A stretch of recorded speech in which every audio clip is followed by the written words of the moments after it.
On the front.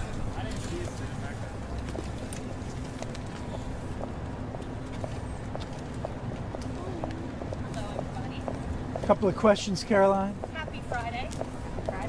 Can you give us a preview of the President's Justice Department speech? Sure, I'd be happy to. As you know, the President will be heading there later this afternoon. The Attorney General will be there, as well as the FBI Director, Kash Patel. And the President is going to give a speech focused on restoring law and order to our country. In the last 4 years under the Biden administration, we unfortunately saw a Department of Justice that was weaponized against Americans for their political ideologies. It was not focused on fighting violent crime and restoring law and order and public safety. So the President will be talking about his intention to restore those very basic American values to our country. And he will also be there with fentanyl families and angel moms who have lost their children at the hands of illegal migrant criminals who the previous administration allowed into our country, and also, of course, to illegal Chinese fentanyl, which, as you all know, the President feels very strongly about cracking down on drug cartels, drug trafficking, and human trafficking as well. So you'll hear about all that later this afternoon. I don't want to get ahead of the President any more than that. Caroline, do you think the President will talk to President Putin during the day? I don't have anything on the President's schedule, but that could obviously always change. As you saw his Truth Social this morning, he is putting pressure on President Putin and the Russians to do the right thing. Yesterday was a productive day for the United States of America and for the world in terms of peace. We have never been this close to peace. You saw the NATO Secretary General in the Oval Office yesterday. You were there with us, who said that only because of President Trump are we here on the verge of brokering a peace deal. Caroline, did the President talk to President Trump last night? Did the President talk to President Trump last night on the phone? President Trump talked to President. Did President Trump talk to President Putin last night on the phone? He did not. No. Steve not. Witkoff Nope. spoke to him yesterday in Moscow, as you know.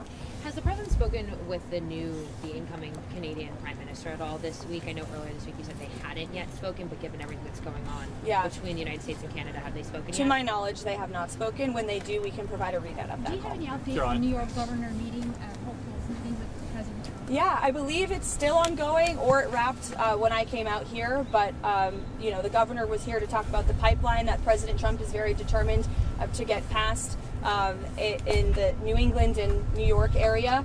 And so, you know, that's as far as I know about the conversation, but I can get an update on it. John, district court rulings about all the fired probationary workers use the same language here just now that was in the statement about fighting back against that ruling. Do you mean appealing or something else? And does the administration plan to comply with those orders in the meantime? Fighting back by appealing, fighting back by using the full weight of the White House counsel's office and our lawyers at the federal government who believe that this injunction is entirely unconstitutional.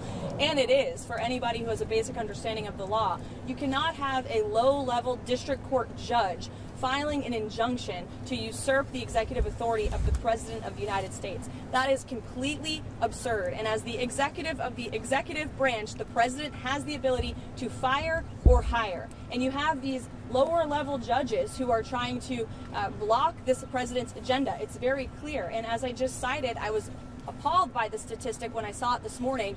In 1 month, in February, there have been 15 injunctions of this administration in our agenda. In 3 years under the Biden administration, there were 14 injunctions. So it's very clear that there are judicial activists throughout our judicial branch who are trying to block this president's executive authority. We are going to fight back. And as anyone who saw President Trump and his legal team fighting back, they know how to do it. He was indicted nearly 200 times, and he's in the Oval Office now because all of the indictments, all of these injunctions have always been unconstitutional and unfair. They are led by partisan activists who are trying to usurp the will of this president, and we're not going to stand for it. Did the White House have any response to the S&P 500 entering correction territory?